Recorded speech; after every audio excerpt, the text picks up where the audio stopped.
Any man who calls a poison a woman's weapon is a traitor to his fellow men. A dagger, arrow, axe, these are the arms of passion. But poison is cold, calculating. Poison is the thought that wakes you in the morning and lulls you to sleep at night. You watch your victim die 1,000 times before you ever offer him that fateful taste.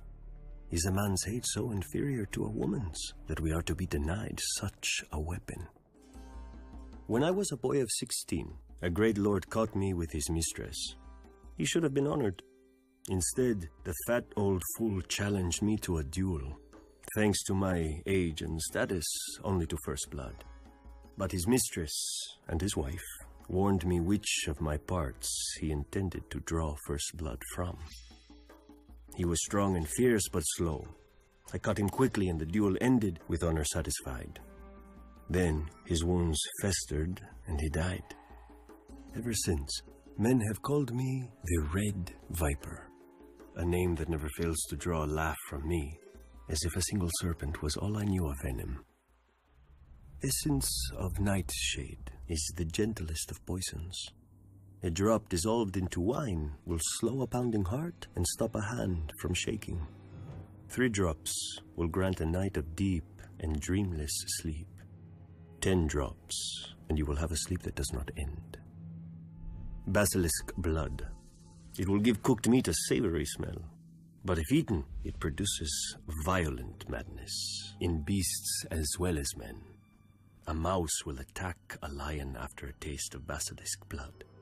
But to a man who knows his art, is not passion a form of madness?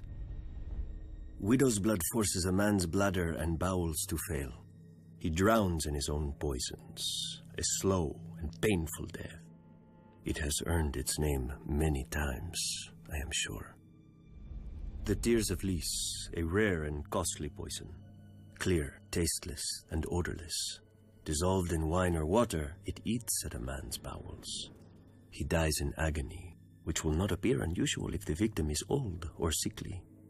A favorite tool of impatient heirs. Across the world, on certain islands of the Jade Sea, grows a certain plant.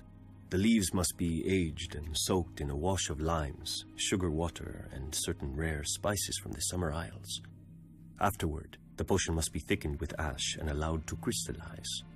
The process is slow and difficult, the necessaries costly and hard to acquire. The alchemists of Lys know the way of it, and the faceless men of Bravos and the maesters.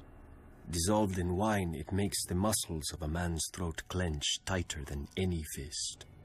A victim's face turns as purple as the little crystal seed from which his death was grown.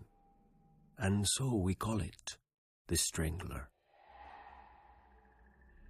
Which of these vials would I take from its shelf, you may ask? None. To kill a man at his table or in his bed bores me. To toil hours over a boiling pot, measuring and stirring, bores me. How life begins is always entertaining, and my kind must make sure its end is worth our wait.